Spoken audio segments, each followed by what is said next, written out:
মুখ্যমন্ত্ৰীজনে কৈছিলে যে 25 চনৰ ফেব্ৰুৱাৰীৰ ভিতৰত কাম সম্পূৰ্ণ কৰিব লাগিব, কিন্তু 25টো বাদেই হয়তো 52 চনতো যে এনেকৈ কাম তেওঁলোকে শেষ কৰিব পাৰিব সেইটো কিন্তু সপোনৰ বাহিৰত।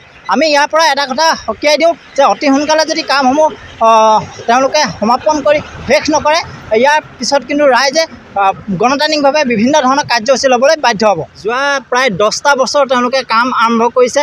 কাম আৰম্ভ কৰাৰ কিন্তু আজি পৰ্যন্ত কি আপুনি নলাসমূহেই চাওক বা ৰাষ্ট্ৰীয় ঘাইপথেই চাওক বা PUP সমূহেই চাওক, কোনো এটা কামেই কিন্তু তেওঁলোকে আজি পৰ্যন্ত কোনো এঠাইত তেওঁলোকে সম্পূৰ্ণ কৰিবলৈ সক্ষম নহ'লে। আৰু আমি সৰুৰ পৰা আমি দেখি আহিছোঁ যে টিয়কত কোনো ধৰণৰ PUP প্ৰয়োজন নাছিলে, কিন্তু তেওঁলোকে টিয়কৰ কেইবাটাও স্থানত PUP নিৰ্মাণ কৰি ৰাস্তাসমূহৰ কামসমূহ লেহেমীয়া কৰাৰ যি তেওঁলোকে পোষকতা কৰিছে, সেইটো কিন্তু আমি ইয়াৰ পৰা আমি তেওঁলোকক মানে অতিভাৱে নিন্দা কৰিছোঁ।